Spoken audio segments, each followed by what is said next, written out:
Good morning, everyone, and welcome to our third day of the Atlantic Education Summit. We are so excited to have you with us this morning for what will turn out to be a wonderful cross-Canada panel with amazing industry experts talking about education and the industry and everything in between. My name is Brian Whelan, and I am your host for this morning's session. And there's a few things before we begin.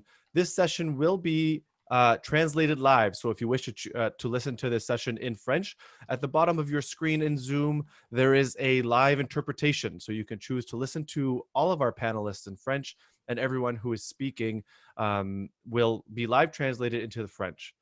You also have the opportunity to ask questions. Use the Q&A chat feature down below in Zoom or the chat screen over on the right. We will be taking a look at those as we go through, and if time permits at the end, we will answer your questions, whether they're directed directly to a specific panelist or to the whole panel as a whole. They will choose to answer those questions at the end.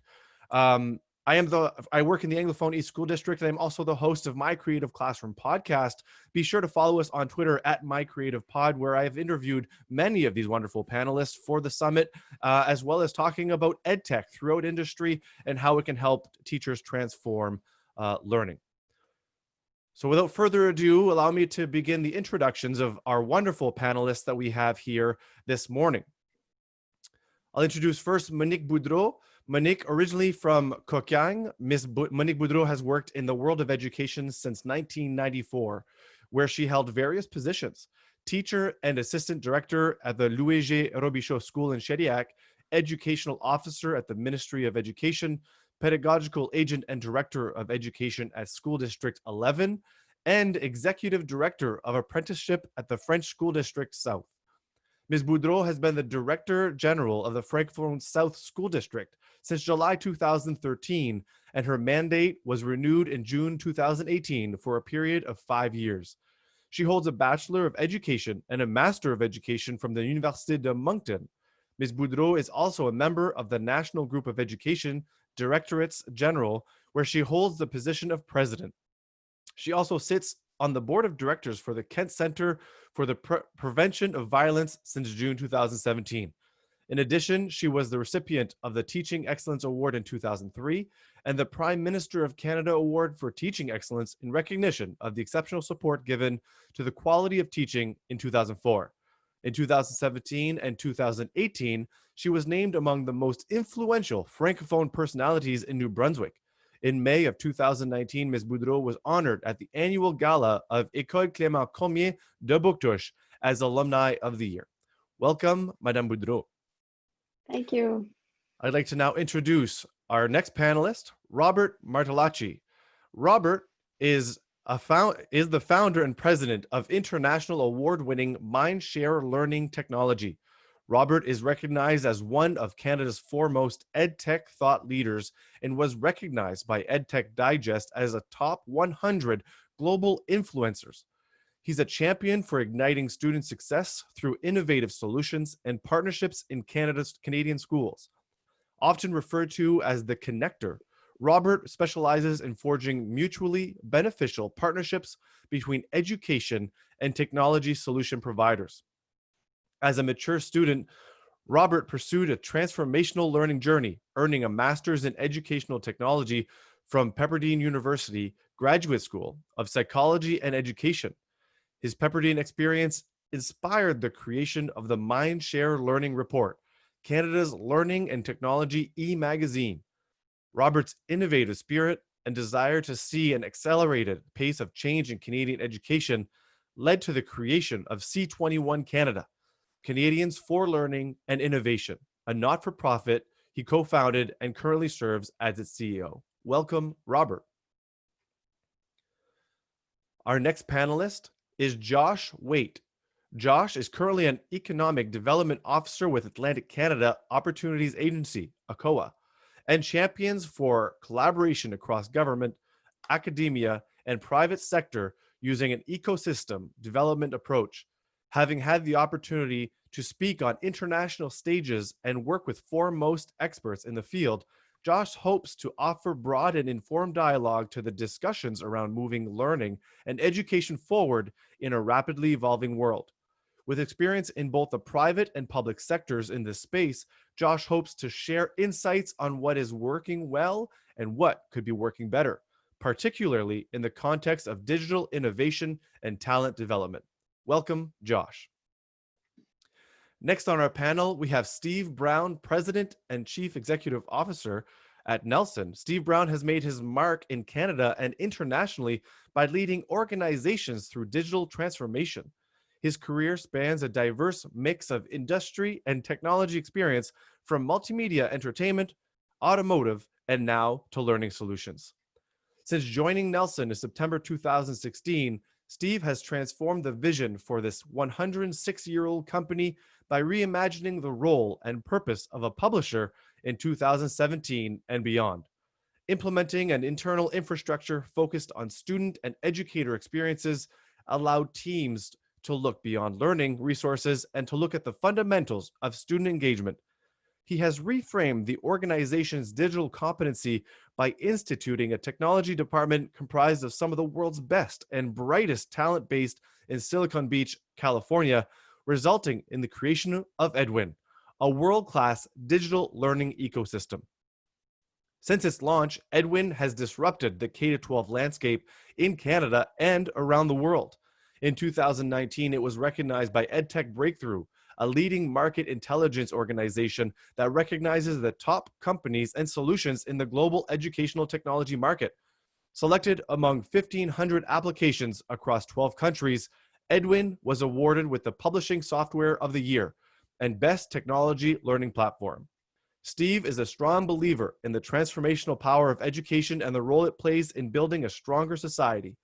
As the education landscape continues to evolve, the K-12 and post-secondary markets started to move at different speeds. Steve saw the need to increase attention on student engagement in order to prepare students for post-secondary success and future workforce readiness. In March of 2020, this century-old organization retracted from the post-secondary market to deepen its focus on K-12 education and technology. As Nelson looks forward, it will continue to transform the learning journey by leveraging global partnerships and emerging digital technologies in the development of our resources. The delivery of leading-edge experiences will foster continuous learning growth, student engagement, and educator success. Steve's passion and commitment to transforming education and the student learning experience continues to fuel the innovation pipeline at Nelson. Welcome, Steve. Next up on our panel, we have Dr. Alec Couros, who is a professor of educational technology and media at the University of Regina and the director of the Center for Educational Research, Collaboration, and Development. An award-winning educator, Alec has given hundreds of workshops and presentations nationally and internationally on topics such as the designing collaborative learning environments, open connected learning, social media in education, digital citizenship, and critical media literacy. His graduate and undergraduate courses help current and future educators understand how to use and take advantage of the educational potential offered by new and emerging technologies. Welcome, Alec. And next up, we have David Whelan, who is a tech entrepreneur and founder of VR Education PLC and the team behind the Engage platform. He's a former editor-in-chief of Virtual Reality Reviewer and a multi-award-winning VR director and producer with 10 plus years web development and background in app creation and programming large CRM systems.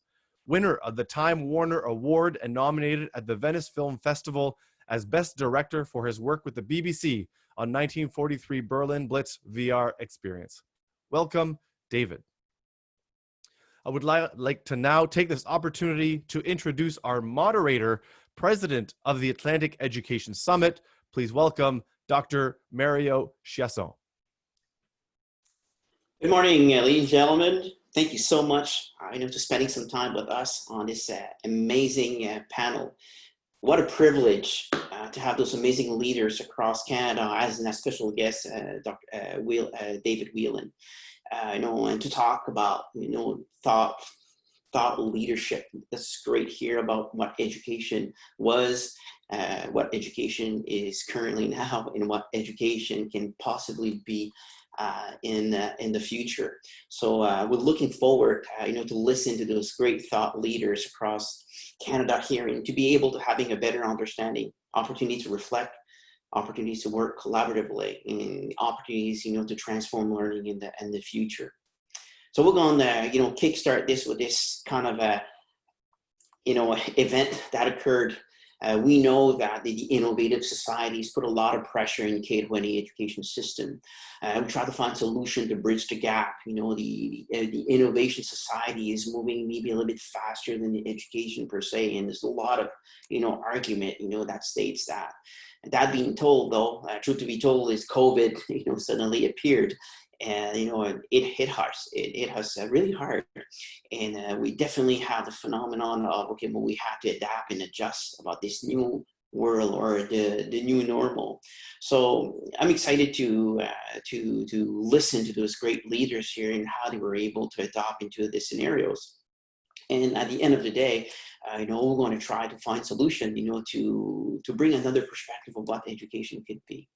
So without further ado, our first probably warm-up question would be that, how each of us, how each of our leaders here was able, to adopt to their reality when COVID-19, kickstarted with us. So I'd like to have maybe everybody's perspective on that, and maybe we can start with Monique. Monique, how did, the education system, from your perspective, adapt to this reality?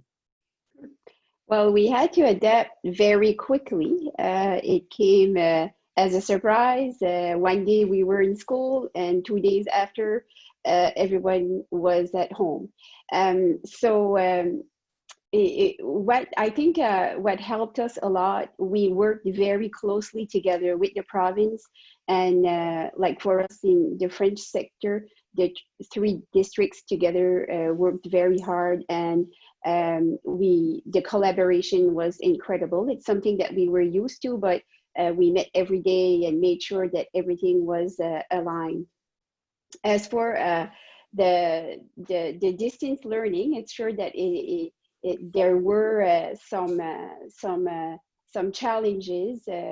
Some students didn't even have internet at school, at home, and others didn't have laptops or iPads or whatever. So we from like in mostly probably in about 2 or 3 weeks, we managed to have the data of every student in our district, knowing what he had, what learning tools he had, and what we could to provide their learning tools. And then while we started with the teachers that also had to adapt to distance learning, but I'd say that it went pretty well.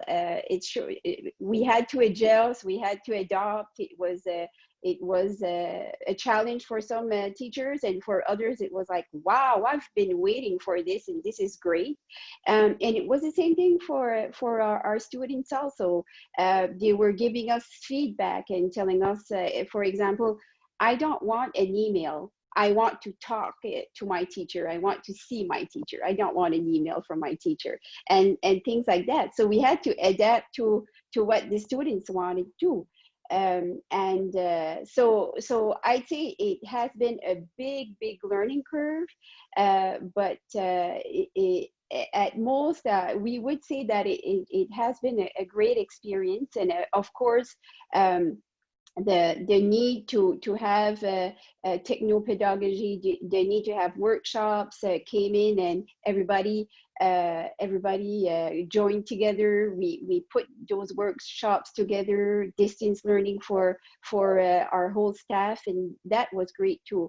So it's mostly that. I'm going to give a chance to the other panelists to talk about their experience, but that's mostly how we lived it, or we felt it in our district. Thank you, Monique. What about you there, Josh? Sure, happily. I mean, from my perspective, I think it'd be best for me to comment on sort of the economic impacts as well. In our own office, working for the federal government, we are made up of I think about 100,000 employees across Canada. So like the school system, in a short order, we had to shift to virtual learning virtual learning and virtual work. That meant everybody was home, within a short amount of time. We certainly felt those impacts, but focusing on, on our clients, if you will, which are, New Brunswick and Atlantic Canada, businesses, school systems, et cetera. What we're seeing now is a big shift, as you might expect, towards things like digitization, automation, of course, working from home. And what we want to see is that what we term as human capital, right? The value of what individuals can contribute to the economy through knowledge and et cetera, skills and abilities. We want to see that human capital continue to grow. And COVID-19 has certainly put a bit of a gap in that. But if we look at New Brunswick and the way that the education system has adapted so rapidly, I think we're on a good footing now. I think we are set up for success. But I'm talking about things like employers looking to upskill and reskill their employees, looking for new ways to recruit and train new employees. And so as we think of the talent, the individuals that are coming out of the school systems, I think partnerships are key more than ever now. And so making sure that there's that sort of two-way communication or two-way knowledge sharing between industry and between the education systems. And that's really what I think we want to focus on. Thank you, Josh. Robert? Thank you so much. Honored to be amongst this esteemed group. I reflect back to one of the last trips I made on a flight to the Yukon. We co-hosted with the Department of Education, C21 CEO Academy Summit. And after a wonderful collaboration and immersion into, the First Nations evolution of their indigenization education. We had a great summit. And on my way back, one of the flights was less than half full coming from Vancouver. That really hit home. It made me realize just how serious this was and that we needed to do something dramatic to support the crisis that we were now facing. And one of the initial things I found was everyone was reaching out saying, we want to help. All the ed tech industry partners were saying, we want to help. The CEO Academy members wanted to help. So we created the Canadian Coalition for Learning at Home, of which Steve and Alec had agreed to support this. And you, Mario, were very kind to join us on that trip. And we launched the CIO Alliance. So we quickly pulled together a consortium to call together resources, free resources on a national scale to make available for learning at home, which we estimated to be over $50 million of resources. So the EdTech partners stepped up, C21 Canada stepped up. We launched Mindshare TV as we wanted to, everyone was innovating, and necessity is the mother of invention. And this was one of the most technologically transformational periods in our lifetime. There were no options other than to, pull others along who had been resident to change. And, I never thought in my lifetime that I could say that 100% of educators utilize technology in some form. The tools that were nice to have, like a learning management system, and many of them were so underutilized, under 10% most of the time, particularly in the main centers where you didn't have to deal with rural learning challenges.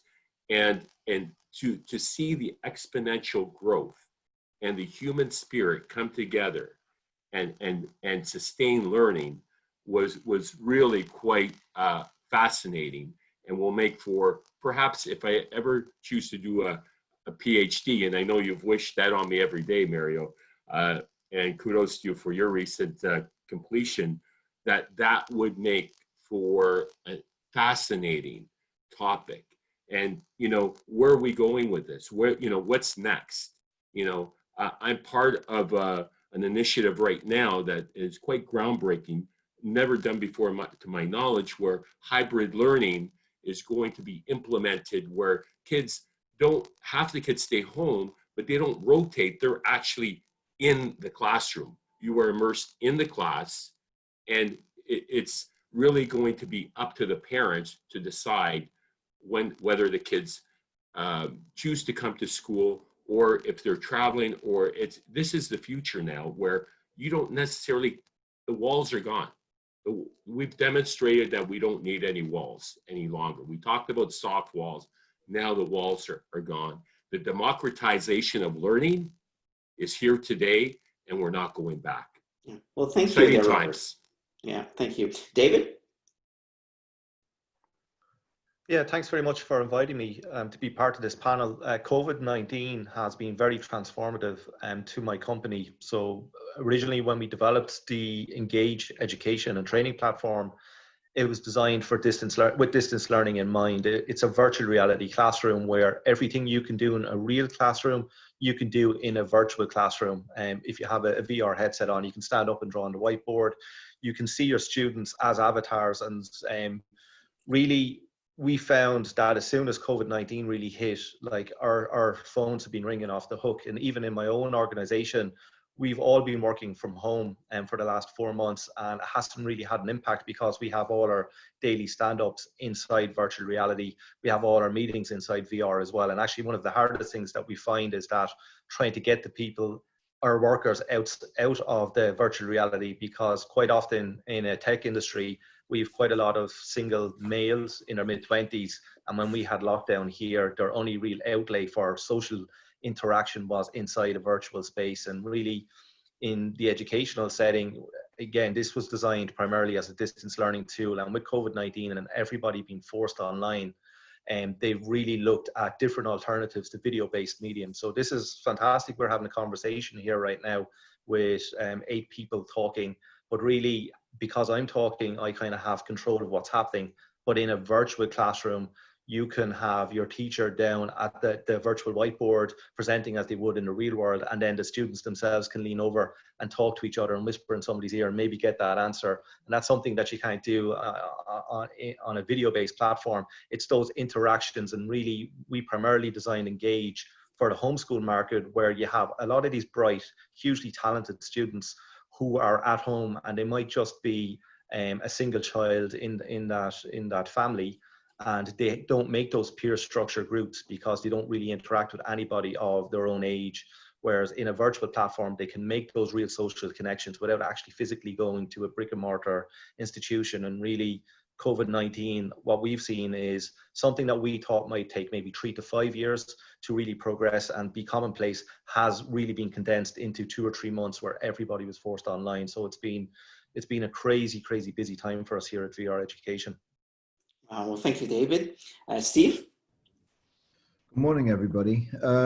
Yeah, we had a very unusual start to COVID-19. Robert talked about traveling. I actually flew back from London on Friday, the 13th of March, which was somewhat ironic as a date choice. And when I arrived back at the border, it was obvious to me that everything was going to change. So we announced over the weekend that we were closing down our offices, and we have about 500 employees who work remotely across the country. So we started to do 2 things. One was we started to make sure that all of our learning materials that educators across the country, both in post-secondary and in school, were available online for free.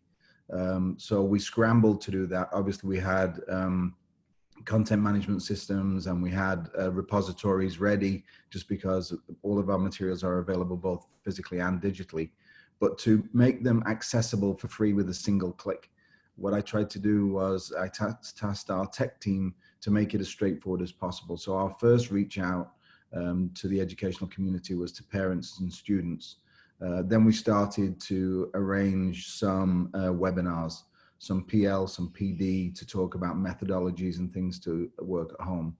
We had our social marketing team posting tips and tricks of things to do at home in this new world. And so I had, between the pedagogists and the technologists, had them move very quickly to ensure we could bring temperatures down because we knew people were ill at ease. But one of the things I did that I think was somewhat different than many other people and other companies was I focused on our community, because I knew that if I could keep our team calm and I could keep them focused, they would be there to support educators and administrators across the country. So I actually administered our team to produce an internal video. And that video was about community and society and support within Nelson. And then they could roll that out, because I wanted people to be calm and clear, and this was a new world. So we moved quickly. Robert talked about the Coalition for Learning that we put together. As of this morning, I checked earlier this morning, resources that have been taken across all provinces and territories in the country now exceeds $90 million in commercial value that we provided for free. I've spoken with most of the ministries across the country, and the support that we've put in has been very well received, to which my response has been, when you've been around in an educational community for 106 years, you can figure out this through a period of 12 weeks. And at over a century old, the economic value is, whilst it's substantial, you know, if you look at the revenues that are taking place across any industry, any support, any area or societal effect has been huge.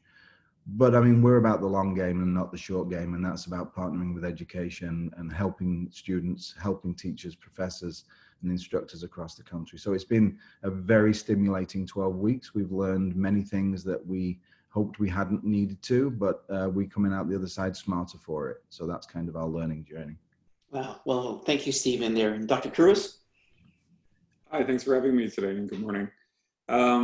It was interesting for me from a personal perspective. I've taught online courses since the 90s, so the transition for me pedagogically wasn't very difficult. And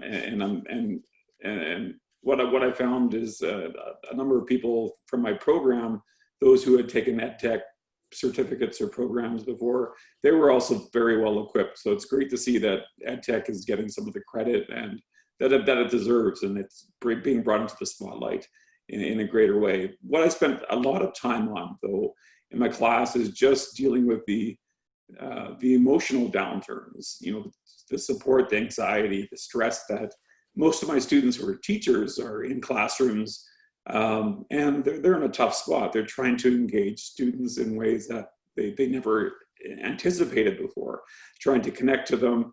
In Saskatchewan, for instance, as with some other provinces, the idea was, you know, this doesn't really count. Like, basically, do as best as you can, do some supplemental learning.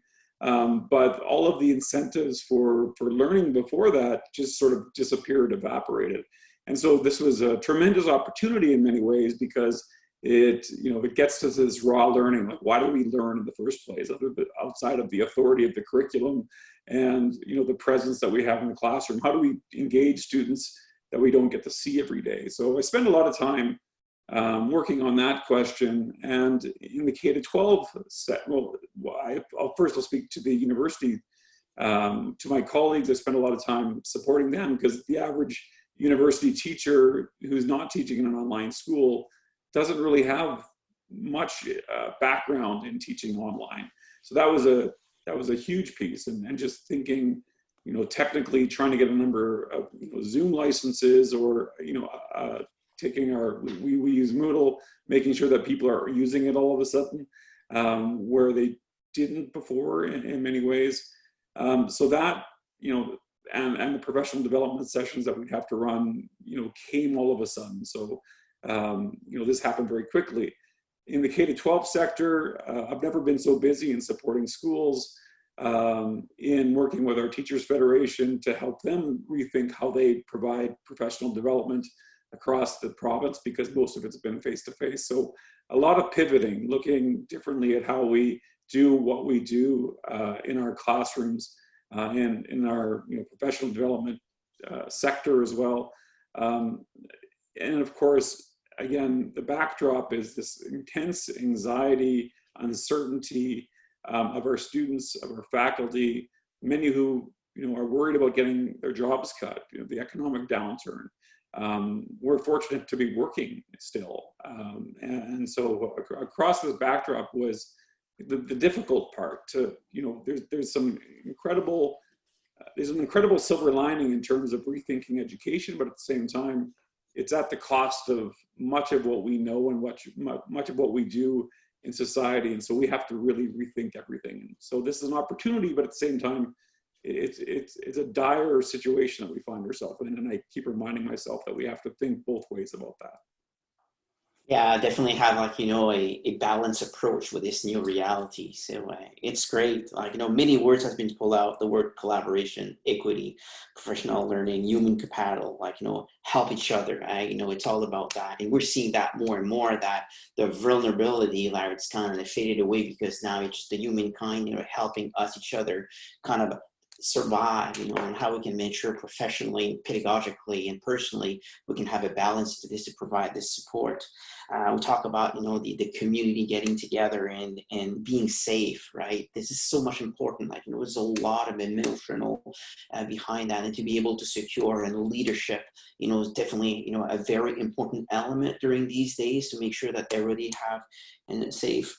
And of course, all embracing the distant learning, or the remote learning, or the hybrid learning, or there's so many shape or form associated to that, which is really, equals to innovation. And how innovation can really prevail into this. And when we have opportunities like this that occur, it really stimulates innovation by adaptability of this.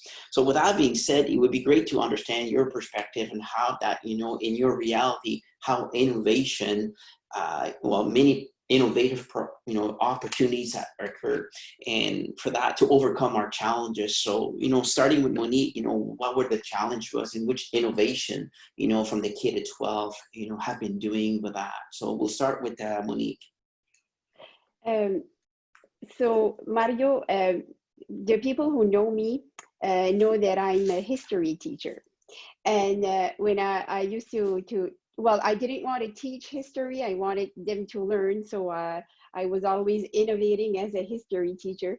But my students learned that it was in crisis times that we innovated the most, and very, very quickly.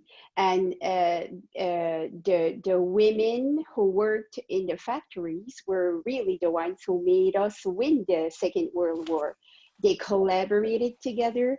They were really on teams. Each day they had a timeout session and say, okay, how can we innovate tomorrow? Or what changes can we make for tomorrow for us to build more ammunitions or whatever. They were working in the factories that gave the Allies all of the planes and everything they needed to win the war. So and I'm always saying that it's in these times that we will innovate. I'm going to talk a little bit in French for my French colleagues, mais moi, je suis une personne qui veut voir des changements très rapidement. Puis, c'est là qu'on a vraiment vu, pendant cette situation ici, pendant ce temps de crise ici, des grands changements qui se sont faits dans très peu de temps. Exemple, on voulait apporter des changements dans nos programmes d'études. Ça s'est fait à l'intérieur de 2 mois. Okay, we wanted our students and our parents to have a website for activities when everybody first went at home, for us to get used to, okay, how can we have distance learning now.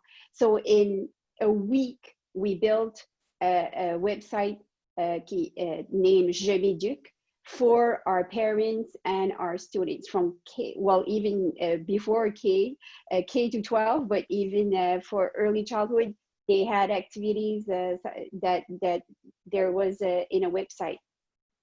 We had, we're working on to develop competencies in our schools. We want multidisciplinary lessons. We want children to have like project-based learning and things like that. So we managed to have about 15 different groups for provincial teams, with teachers, with learning specialists that created all of those multidisciplinary lessons. It's something like, okay, do this recipe, and on doing this recipe, there's math, there's French, and I want you to explain to us how you did it. So they use the platforms to do that. So it's all in those crisis times that we really saw how we can innovate and change very quickly. And I remember, like, for me, I was saying, we don't need to go to school to learn. And I know I shouldn't be saying that. I'm the superintendent and I'm a teacher, okay? But it's true. We can learn in our community also. And I know that we were confined, we couldn't do it. But I remember having this conversation with my daughter this winter, and I said, when your children go to school, well, I'm sure they won't go to school every day. And she was looking at me, what do you mean, Mom?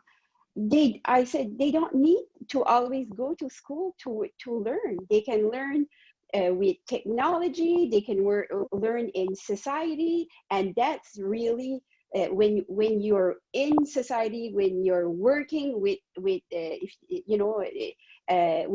company, that's where you're really learning, and you can publish what you're learning too as a student. It gives them that empowerment too.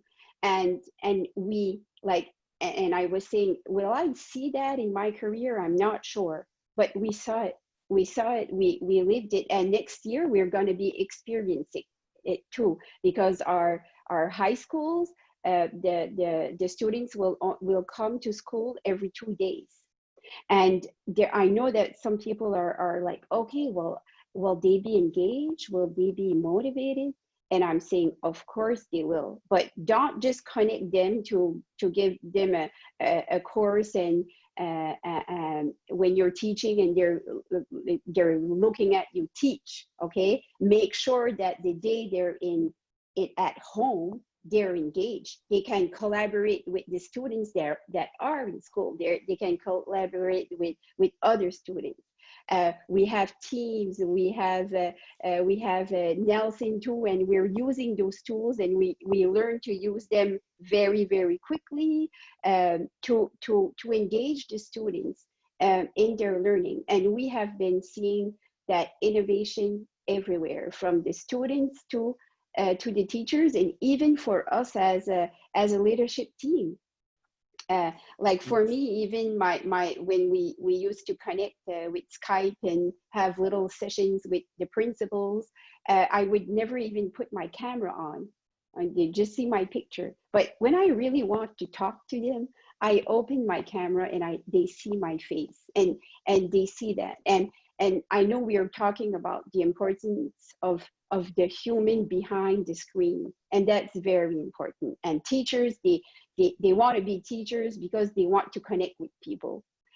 And I know that it's harder to do, but it's possible to do. Okay, you can connect with a person, and we are seeing all of that innovation. So pour moi, cette crise ici, puis je sais que je suis une personne qui est ouverte au changement, qui est flexible, ainsi de suite, mais j'ai tellement vu de changements puis d'innovation, puis il y a des éléments qu'on ne voudra pas revenir en arrière. Puis même avec la distanciation physique, je vais m'arrêter là parce que je pourrais continuer, Mario, lorsque je parle d'innovation, mais même avec la distanciation physique, on va avoir besoin des outils numériques aussi pour pouvoir permettre aux élèves de collaborer. Puis moi, je pense qu'on va s'ouvrir beaucoup plus aussi à notre communauté, encore plus. On parle du développement de vie et de carrière. Ben moi, si je veux vivre une expérience, je veux savoir qu'est-ce que c'est comme élève, pratiquer un tel métier ou une profession, ben laisse-moi aller l'essayer. OK? Puis même puis si c'est pas sur place à cause de la distanciation, ben je peux le faire avec le numérique. Wow, mais merci. Merci, Monique. C'est excellent. Josh? C'était très bien, Monique. Merci. And I'm happy I didn't go first because I had to start framing my thoughts here. So, I think the esteemed panelists here made some excellent points so far, and I'm going to borrow from some of the comments. I'm reminded that a lot of the innovation that we're looking to do now, and the technology that we're trying to move forward and adapt has been accessible, or we've been talking about this type of innovation for probably over 20 years. I worked for a tech company before working for the public sector. We were a large LMS company. Video calls were not a new thing, and now here we are using this technology, and there's a lot of excitement around it, which is really great. I hope that excitement stays. And I guess that's kind of borrowing from Alec's comment about how, in his environment, that tech has always been in use, but now we're seeing an increase, or the point that Robert made where he was seeing sort of sub 10% use of LMS products, which was kind of the norm in that industry, writ large, even in the private sector. And we're seeing unprecedented demand for these types of products now, which creates a unique opportunity. I'd be remiss to not comment as well on the impact of jobs. I think a lot of students are certainly concerned about the job market. What I should say is, the data certainly supports that in times of crises, as we look back and as we hope for a brighter future, we anticipate a lot of job loss, but we also anticipate a lot of job creation. And in history, what we've seen happen is actually a net increase in job numbers. So if we kind of stay focused on moving forward, I think we can achieve that together. Monique talked about partnerships, learning in the community. I think that's excellent and really an important point to focus on. We see post-secondary institutions now moving towards, and this has been happening for some time, but I think the pressures are increasing the pace, but moving towards things like dual crediting. So students in high school or even earlier can receive credits for, say, college courses, and they can stream into their program of choice and therefore into the workforce in a more kind of rapid way, but also by gaining that knowledge when they're ready to consume it earlier. So not sort of blocking that knowledge sharing from happening. We're seeing new recruitment techniques being leveraged more and more. I say new, I mean, they're not that new, but certainly being adapted more. And I'm talking about things like mentoring from the private sector, resource sharing, whether it be equipment, whether it be training programs that are being donated or used. I guess that reminds me of the Coalition for Learning that my colleagues here were speaking of. That type of drive and that type of partnership, I think, is here to stay. I certainly hope so anyway. And then, one more comment is, yeah, absolutely, as Monique mentioned, understanding, the learning or the learning potential that happens outside of the classroom. And I'll just put a little seed out there. I think, our public spaces, such as libraries, museums, other learning environments, even cities that are connected through smart technology, these are hugely underutilized. And these are really neat learning experiences that are untapped. So in closing, I would say, technology, if I may, will continue to evolve. It will continue to rapidly evolve. And so I hope that, as a society, we can learn to really leverage that and work together. Very good. Robert? Thank you so much. And such an inspiring panel this morning. And when we talk about innovation is about courageous leadership. And to borrow a quote from one of the esteemed panel members here, Steve Brown, leadership is not a team sport. At some point, somebody has to make a hard decision. And you as leaders have been in that position and are looked upon for your courageous leadership. Partnerships are absolutely vital as we move forward. Collectively, across this country, I've come to respect the diversity in our people, in our learning systems, And that's what makes Canada such a powerful, powerful force on the global education scene. And with that, I don't want to take any more time because we have other questions. So I'll be brief. Thank you there, Robert. Yeah, David? Yeah, innovation really is at the center of everything that we do. Now, we were developing the platform, the Engage platform, to actually service a different issue. Really, we were trying to address the issues in education, where really education today is becoming the pursuit of the rich and wealthy. To get a good third level education, you're going to have a $200,000 or $300,000 student debt, especially if you're in the United States or the United Kingdom, by the time you get that education. And that's something that we really wanted to address, where instead of attending a brick and mortar institution, you could attend universities in a virtual space. So say in the morning, you could do physics in virtual MIT in the morning, and then you could do English literature in Oxford University in the afternoon. And that's really how we've developed the Engage platform over the past 5 years. Now, obviously with COVID-19 coming along, every school, every kid has been forced online, and really primarily we were certainly focused on third level education. But now what a lot of educators and a lot of students are finding is there is limitations with video-based platforms, where you get maybe 30 students on Zoom like we are today. Half of them will turn off their camera and mute their microphone and say they're actually attending a class, when really they're not engaged in the class in any way. They're just ticking a box and saying, yes, we actually attended a class. Now, in a virtual platform, that doesn't happen, especially if you're wearing VR equipment, because if you're slouched over a desk and asleep, your avatar is actually slouched over the desk and asleep. And the teacher can walk over and tap you on the shoulder and wake you up and get you to stand up and actually draw on the blackboard. And that's something that just is not available on video-based platforms.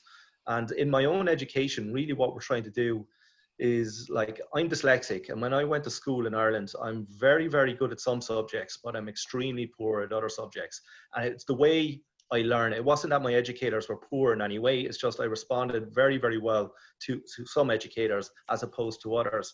And really what we're trying to do is turn educators into rock stars. And I see in the future where students themselves can tailor their education. So they might respond really great to maybe an engineering educator in the United States and maybe a physics educator in, say, Latvia or someplace like that.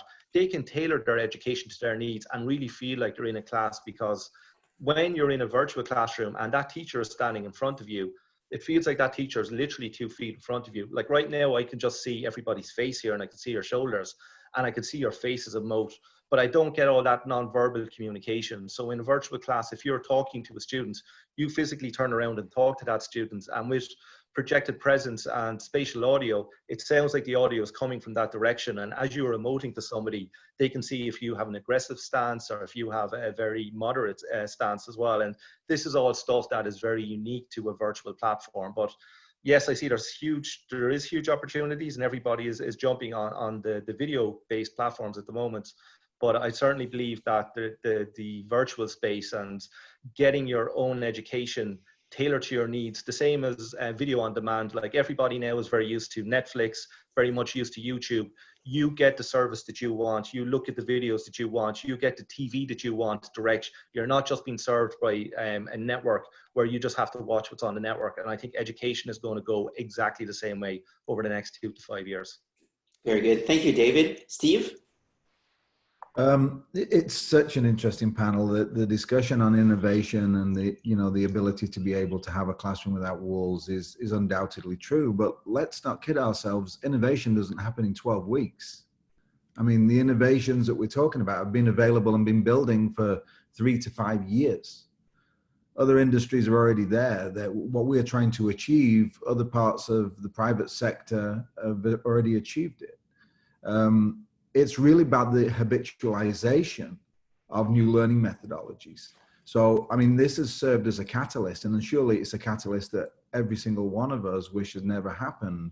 But in the end, it will drive the use of technologies and innovation to be able to continue to learn.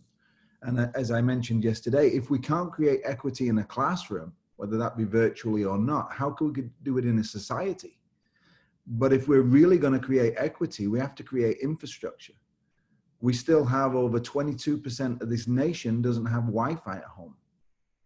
So to level the playing field, we have to deal with things like that. This country, like many other countries in the world, resisted a one-to-one device to student ratio. And now within 12 weeks, the country is clambering to get one-to-one student device ratio. So shame on us for not doing that. But congratulations to us to rising to it within 12 weeks. The issue is now the infrastructure, because of the wave of COVID on a global level, there's a supply chain problem. You can't go out and get enough devices to get a one-to-one ratio. So it's going to take time. But there are some times in life, direction is more important than speed. And we must keep this direction. We can't let it fall back before the second wave. We've got to be focused on the landscape, and we have to be focused on September. And if we take the foot off the gas, we're going to leave students behind. And if students disengage, we'll lose them forever. And it won't matter whether we're talking about K-12 or post-secondary, because they won't make that transition. And that will see post-secondary institutions at the second and third tier level potentially going away. And that's pure economics. So I'll keep my comments brief. Thank you. Thank you, Steve. Dr. Couros. I'll build on Steve a little bit. I think that the very basics, the infrastructure connectivity, that's certainly something that we're seeing that should have been provided a long time ago, and I absolutely agree. And with David's platform, I had the chance to play around with Engage, and I believe that there's great promise in going beyond video platforms and into VR platforms in the future. But I'm going to get away from the big innovation to the small innovations. I think what we've seen here are the tiny innovations in pedagogy, the way that we implement technology across an institution. So for instance, like little things that we've done, just having a space where students know what's going on with their class. Like when they log in, they know that the Professor X is doing this, and this is how to find this stuff, because very few professors conform to an LMS or whatever it might be. So bringing some of that mystery around what you're going to actually be doing in your class has made a huge change. We made Zoom dead simple for students and professors so that we mimic the organization of classes by room. So you just click on your room, that takes you to a Zoom link. You don't have to worry about logins or whatever it might be. It just simplifying this, especially in a time of context. But thinking about that in pedagogy, this has been a great opportunity for teachers to rethink, teachers and professors to rethink how they do things. So we're in a classroom, we have their attention, we have a student's attention, we have proximity working for us because we're right in front of them. We have that, we have authority because we have to get the stuff done in a certain time. But we haven't really thought about the problem of engagement very well for a long time, because we just assume that there's engagement. So teachers have had to digitize their curriculum differently. They have to organize things in advance. They put things online so students can take them up anytime, anywhere, which are all the things that we should have been doing a long time ago. We've had professional development opportunities more, for teachers at any time they want. They can take it up in a number of different ways. There's no shortage of professional learning opportunities. And so seeing all of these things, I think has really opened up to what we should have done a long time ago. Like these are things that should have been in place a long time ago. And, if you think of, the classic 1995 Rogers innovation adoption curve. So if you look at it, the general bell curve, and you look at, on one side, there's the ed tech laggards, and then the other side, there's the early innovators, and then you have in the middle, early majority, late majority. We've got this huge bulge where we've had to push everyone over to the side, and there's no room for laggards anymore. This is a time that we have to, by necessity, innovate. And thinking about Winston Churchill's alleged comments, I'm not sure if they've ever been confirmed or not, the idea of never wasting a good crisis. And I think this is a great time for us to innovate in small ways, big ways. But eventually, we're going to come out of this with better, stronger systems, I believe, better knowledge of how we need to engage students, not just because they're in front of us, but because there are students and we need to engage them.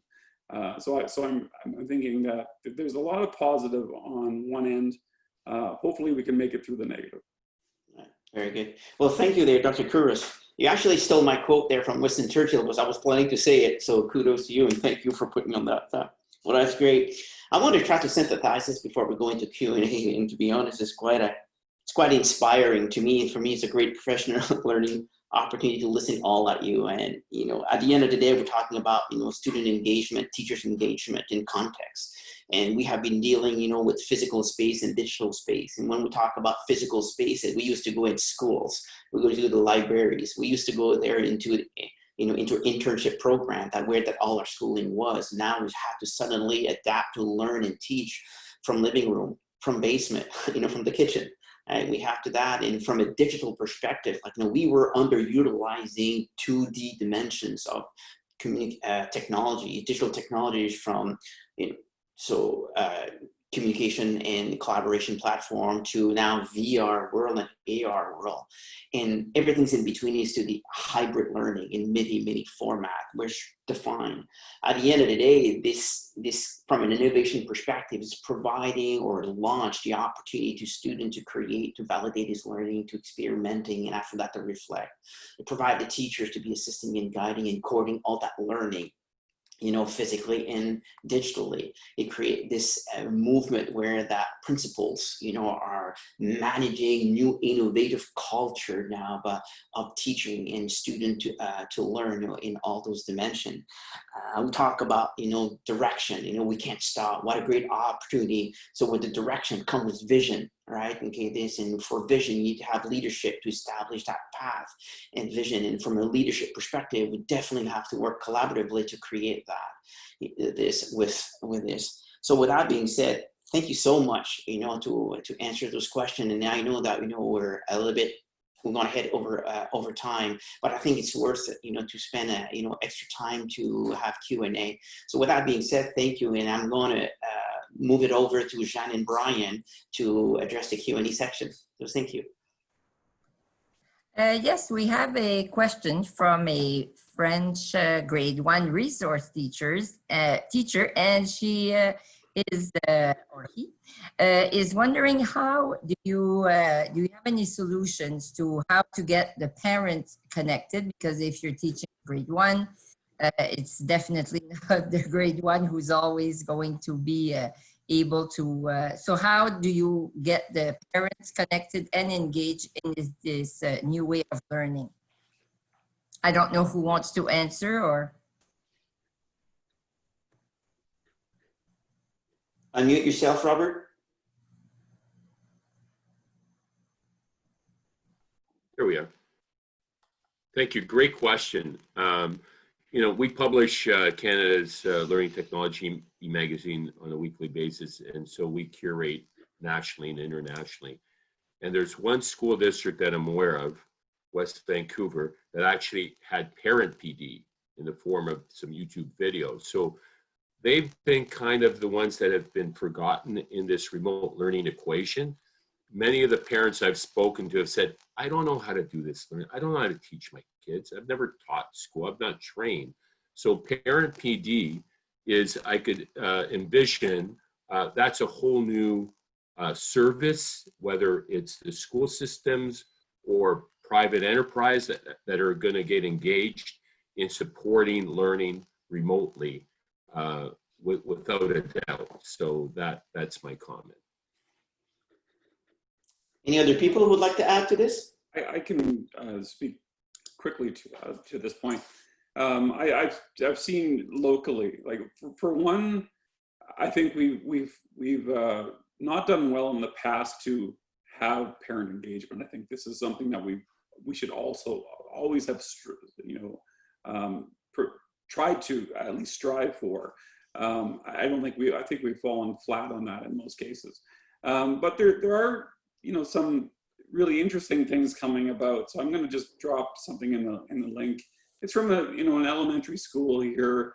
where they do these challenges, COVID picture challenges, and it's really interesting to see. It's less about the nature of the challenge itself, but when you look at the responses from parents, and the schools do actually, they do compilations of some of the videos that they receive, and it's amazing seeing parents connected in the videos themselves with students. So for instance, there was one example that I have for another presentation that there's students doing Rube Goldberg machines at home, but it becomes a family initiative where everyone's there, and at the end, when it's successful, everyone, the parent, the mom and the dad, siblings are all cheering, and they're all excited by the learning of one child in that case, because they've all successfully completed it.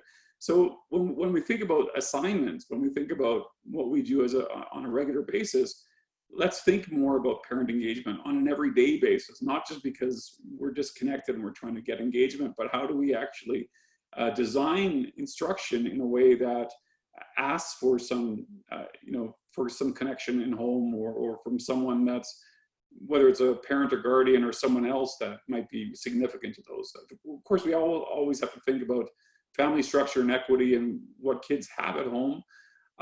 That's a really important question. But at the same time, how can we be more understanding about the family context, what's happening at home, and how we can engage those who are in care of that child?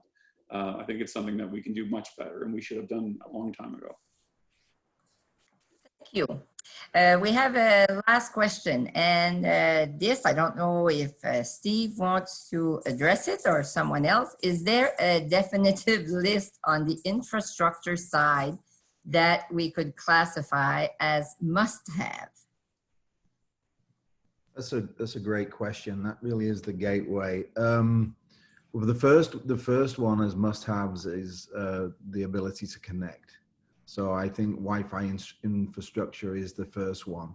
I think in terms of must-haves, individual provinces and ministries across the country are all now working feverishly to get those recommendations out to parents and educators, as well as administrators across districts and boards across the country, as to their recommendations. I know that we're working with a lot of the ministries in the Atlantic provinces, but also right across the country, to be able to give that short list, because one of the things that happened that first couple of weeks of the week commencing March 15th and 22nd, where educators and parents were totally overcome with the amount of choice.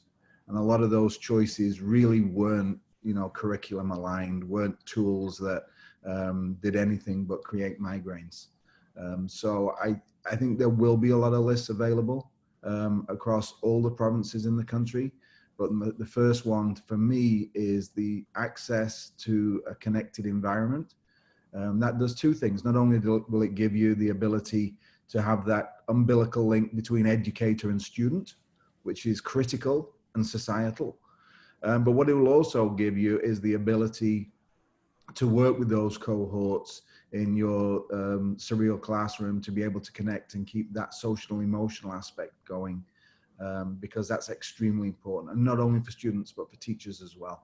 One of the things that we did was we created something called Edwin PLC for our Edwin teachers, and that's grown astronomically. We now have over 2,000 teachers who share work product and experiences on a daily basis. So connectivity and a device is extremely important. And then there will be a curated set of materials that will be brought down for you to be able to connect, including social emotional wellness and expectations for parents.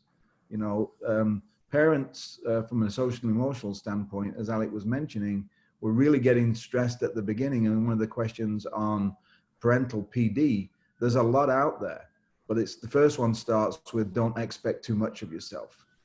This is a new world, and task-based learning keeps kids engaged, and engagement will bring out educational outcomes. So my advice is connectivity.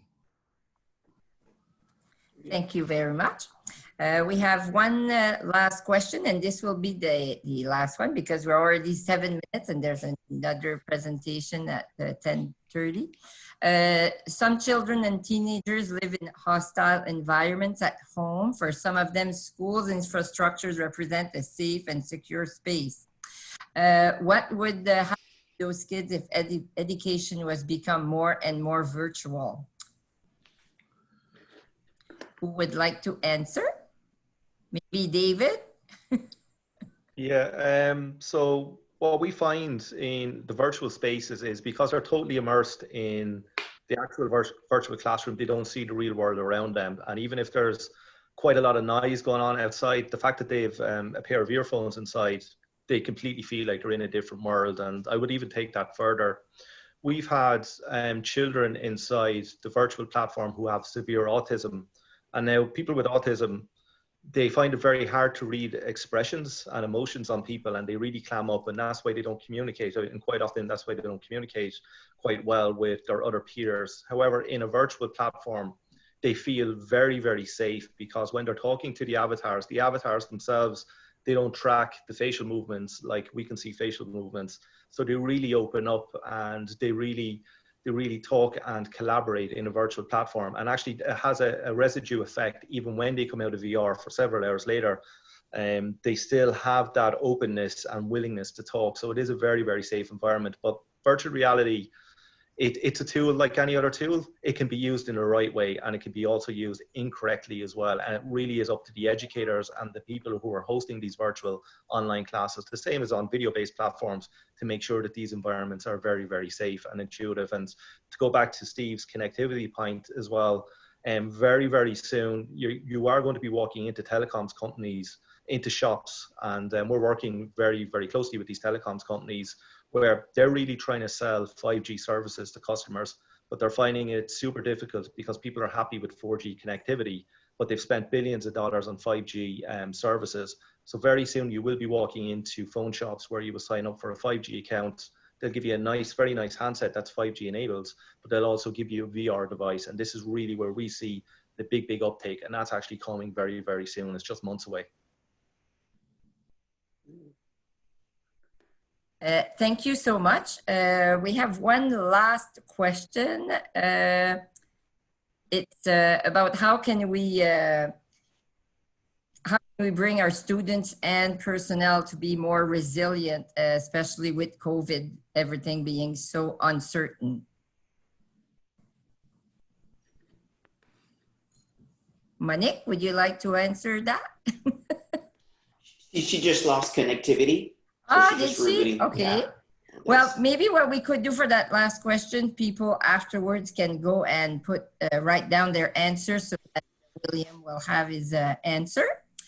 I'll put my camera on. It's now time to say the one in charge of telling you my thank yous. And if you've listened to other presentations, every time I say the thank you to our presenters, I always use a different hat. So as you can see, I've written like a little poem type of thing for each one of you. I'll mention your name. And since you're in my home, I decided to use your first name. So my poem is called Canada is Already Great Because of You, Monique. Monique has a focus for her school district on a one-on-one basis or one-by-one basis, which was excellent because now teachers from her district call her Notre Madame Boudreau. So that really helped all her staff. Canada is already great because of you, Josh. I was really pleased that you started with the words human capital, because sometimes we kind of, we want the economy to work, but we forget about the humans who are behind all that. And your focus on jobs and reassuring us that, you know, it is still hopeful and we'll get there. So thank you, Josh. Canada is already great because of you, Robert, because with your mind and your mind share, your company name really tells us a lot about you, because you inspire us to be courageous leaders. You are a great connector and you certainly vouch for democracy. So thank you. Then Canada is already great because we work with Irish people. like David. Now, I hope, David, you're Irish. That's what your website said. So, Mr. David is really, has really brought to this conference, and he also wants to bring it to the world, the importance of interaction and social connections with the VR. And he also wants to bring equity to the world also. So thank you, David. Canada is already great because of you, Steve. Now, did I skip? Yeah, I'm at Steve. Steve is an incredible mind. His rhino behind him brings us to mind that he's a go-getter and he wants to work with all of us. And not only he wants to work with all of us, but I love his single-click idea that a lot of people could get inspired by. And also, his forcefulness also brings us a calm and brings the temperature down, which is very necessary in this time. Canada is already great because of you, Alec. Alec from the University of Regina in Saskatchewan, although he seemed to have everything under control before COVID, he was an inspiration and very helpful for other university professors who sometimes are not as tech as we'd like them. I'm one of them. And thank you, Alex, for also talking about how simplifying things for others is a great help. Canada is already great because of you, Super Mario, because we know you're the whole basis of this whole summit, and I'd like to take this opportunity to thank you. So my hat's to you, and I hope you have a nice, wonderful day. Thank you, Jen, for this great conclusion. So with that being said, thank you everyone to attending. And, hopefully you're going to have a great day. Our next event is Dr. Couros, who will be doing a keynote at 11. So be prompt and see you there. Have a great day. Pleasure. Have a great day, everybody. Awesome. Bye-bye.